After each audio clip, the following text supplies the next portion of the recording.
ఈ నెల 23 నుంచి మాంచెస్టర్లోని ఓల్డ్ ట్రాఫోర్డ్ క్రికెట్ మైదానం వేదికగా భారత్ ఇంగ్లాండ్ జట్ల మధ్య 4వ టెస్టు మ్యాచ్ ప్రారంభం కానుంది. సిరీస్లో ఇప్పటికే 1-2తో వెనుకబడిన టీమిండియా ఈ మ్యాచ్లో ఎలాగైనా గెలిచి సిరీస్ ఆశలు సజీవంగా నిలుపుకోవాలని పట్టుదలగా ఉంది. ఈ నేపథ్యంలో 4వ టెస్టులో గెలిపే లక్ష్యంగా భారత ఆటగాళ్లు నెట్స్లో శ్రమిస్తున్నారు. అయితే ఈ మ్యాచ్లో టీమిండియా ప్రధాన ఆటగాళ్లు రిషబ్ పంత్, జస్ప్రీత్ బుమ్రాను అద్భుతమైన రికార్డులు ఊరిస్తున్నాయి. రిషబ్ పంత్ అయితే ఏకంగా టీమిండియా ఆల్ టైమ్ గ్రేట్ బ్యాటర్లైన రోహిత్ శర్మ, వీరేంద్ర సెహ్వాగ్ రికార్డులపైన కన్నేశాడు.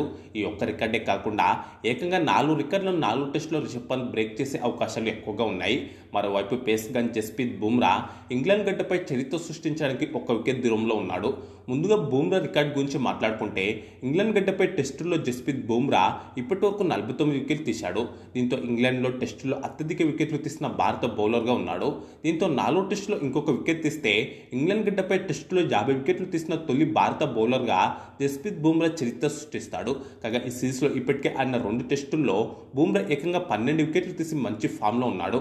దీంతో 4వ టెస్టులో ఒక వికెట్ తీయడం బుమ్రాకు పెద్దగా సమస్య కాదు. ఇక ఇప్పుడు రిషబ్ పంత్ విషయానికి వస్తే అతన్ని ఊరిస్తున్న మోటి రికార్డు ఏంటంటే వరల్డ్ టెస్ట్ ఛాంపియన్షిప్ సైకిల్ మొదలైనప్పటి నుంచి ఇప్పటి వరకు 67 ఇన్నింగ్స్లో పంత్ 2677 పరుగులు చేశాడు. దీంతో వరల్డ్ టెస్ట్ ఛాంపియన్షిప్ సైకిల్ మొదలైనప్పటి నుంచి ఇప్పటి వరకు భారత్ తరపున అత్యధిక పరుగులు చేసిన బ్యాటర్ల జాబితాలో 2వ స్థానంలో ఉన్నాడు రిషబ్ పంత్.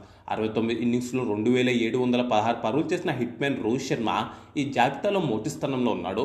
దీంతో పంత్ మరో 40 పరుగులు చేస్తే రోహిత్ శర్మ ఆల్ టైమ్ రికార్డును బద్దలు కొట్టి WTC సైకిల్లో టీమిండియా తరపున అత్యధిక పరుగులు చేసిన బ్యాటర్గా నిలుస్తాడు. కాబట్టి 4వ టెస్టులో రోహిత్ రికార్డు గల్లంతే అవకాశాలు ఉన్నాయి. 2వ రికార్డు విషయానికి వస్తే తన టెస్ట్ కెరీర్లో 46 మ్యాచ్ల్లో పంత్ ఇప్పటివరకు 88 సిక్స్లు బాదాడు. దీంతో 67 టెస్టులో 88 సిక్స్లు బాదిన రోహిత్ శర్మ రికార్డును సమం చేశాడు. మరొక 6 బాదితే 89 సిక్స్లతో రోహిత్ను అధిగమిస్తాడు. అలాగే మరొక 3 సిక్స్లు బాదితే వీరేంద్ర సెహ్వాగ్ ఆల్ టైమ్ రికార్డును సైతం అధిగమించి 91 సిక్స్లతో టీమిండియా తరపున అత్యధిక సిక్స్లు బాదిన బ్యాటర్గా రిషబ్ పంత్ చరిత్ర సృష్టిస్తాడు. కాగా ప్రస్తుతం 90 సిక్స్లతో సెహ్వాగ్ మొదటి స్థానంలో ఉన్నాడు. పంత్ 3వ రికార్డు విషయానికి వస్తే ఈ క్యాలెండర్ ఇయర్లో రిషబ్ పంత్ ఇప్పటి వరకు 20 సిక్స్లు బాదాడు. దీంతో పంత్ మరొక 2 సిక్స్లు బాదితే ఓ క్యాలెండర్ ఇయర్లో టీమిండియా తరపున టెస్టుల్లో అత్యధికంగా 22 సిక్స్లు బాదిన భారత వికెట్ కీపర్గా పంత్ నిలుస్తాడు. ఈ క్రమంలో తన రికార్డును తానే బద్దలు కొట్టుకుంటాడు. ఎందుకంటే గతంలో కూడా ఈ రికార్డు పంత్ పేరు మీదనే ఉంది. 2022లో పంత్ 21 సిక్స్లు బాదాడు.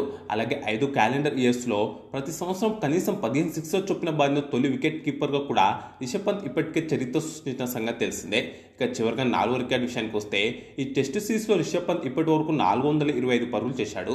1964లో ఇదే ఇంగ్లాండ్ జట్టు భారత్లో పర్యటించినప్పుడు 5 మ్యాచ్ల టెస్ట్ సిరీస్లో టీమిండియా వికెట్ కీపర్ కుందరన్ 525 పరుగులు చేశాడు. దీంతో ఇప్పటి వరకు ఓ టెస్ట్ సిరీస్లో టీమిండియా తరపున అత్యధిక పరుగులు చేసిన వికెట్ కీపర్ రికార్డ్ కుందరన్ పేరు మీదనే ఉంది.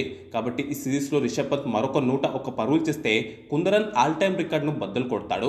దీంతో 61 ఏళ్ల రికార్డును బ్రేక్ చేసిన వికెట్ కీపర్గా రిషబ్ పంత్ చరిత్ర సృష్టిస్తాడు.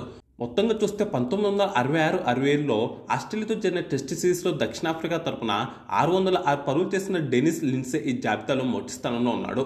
కాగా జస్ప్రీత్ బుమ్రాతో పాటు రిషబ్ పంత్ ఈ రికార్డులను 4 టెస్టులో అందుకుంటారో లేదో మీ అభిప్రాయాన్ని కామెంట్స్ బాక్స్లో చెప్పండి. అలాగే మన వీడియోకు లైక్ చేసి ఛానల్ను సబ్స్క్రైబ్ చేసుకోండి.